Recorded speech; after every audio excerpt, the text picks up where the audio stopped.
অসম আৰু অৰুণাচল সীমান্তত আকৌ উত্তেজনা। ধেমাজি জিলাৰ শিলাপথাৰৰ লেকবিল অঞ্চলত প্ৰতিবাদ, পথৱৰোধ আৰু সংঘাতৰ পৰিস্থিতিৰ সৃষ্টি হৈছে। আনকি বীৰ নিয়ন্ত্ৰণ কৰিবলৈ অৰুণাচল প্ৰদেশৰ আৰক্ষীয়ে আকাশলৈ ৱাৰ্নিং শ্বুট ফায়াৰিং কৰাৰ খবৰ প্ৰকাশ পাইছে। কিন্তু প্ৰশ্ন হ'ল, এই সংঘাতৰ আঁৰত আচলতে কি আছে? ঘটনাটোৰ কেন্দ্ৰবিন্দু হৈছে অসম আৰু ধেমাজি জিলাৰ শিলাপথাৰৰ লেকবিল এন্ট্ৰি পইণ্টত 13 আগষ্টত ইয়াত প্ৰতিবাদকাৰী আৰু নিৰাপত্তা বাহিনীৰ মাজত উত্তেজনা বৃদ্ধি পায়। ৰিপৰ্ট অনুসৰি অসম সীমান্তত বিভিন্ন সংগঠনে অৰুণাচল প্ৰদেশৰ সৈতে ইকনমিক বেৰিকেড আৰম্ভ কৰিছিল। এই বেৰিকেডৰ ফলত দুখন ৰাজ্যৰ মাজত যাতায়াত আৰু বাণিজ্যিক মোমেণ্টত প্ৰভাৱ পৰাৰ আশংকা সৃষ্টি হৈছে। এই উত্তেজনাৰ পটভূমিত আছে সীমান্ত অঞ্চলৰ বহুদিনীয়া ল্যান্ড ডিস্পুট।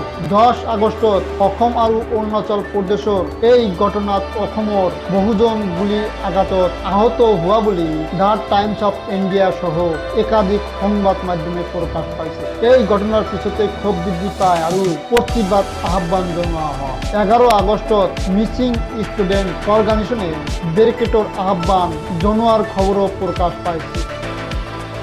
13 আগষ্টত পৰিস্থিতি আৰু অধিক উত্তপ্ত হৈ পৰে।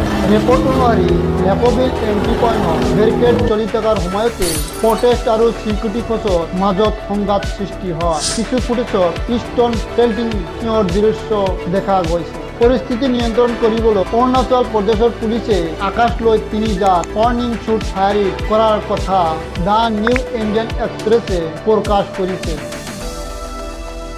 কিন্তু এই ঘটনা কেৱল দুখন ৰাজ্যৰ মানুহৰ সংঘাত বুলি চোৱাটো উচিত নহয়। ইয়াৰ আঁৰত আছে সীমান্ত নিৰ্ধাৰণ, ভূমিৰ অধিকাৰ আৰু স্থানীয় লোকৰ নিৰাপত্তাৰ লগতে বহুদিনীয়া ডিস্পুট। আৰু এই ঘটনাৰ পিছতেই যদি বেৰিকেড দীঘলীয়া হয়, তেন্তে ইয়াৰ প্ৰভাৱ কেৱল ৰাজনীতিত নহয়, সাধাৰণ মানুহৰ যাতায়াত, ব্যৱসায় আৰু দৈনন্দিন জীৱনৰ ওপৰতো প্ৰভাৱ পৰিব পাৰে।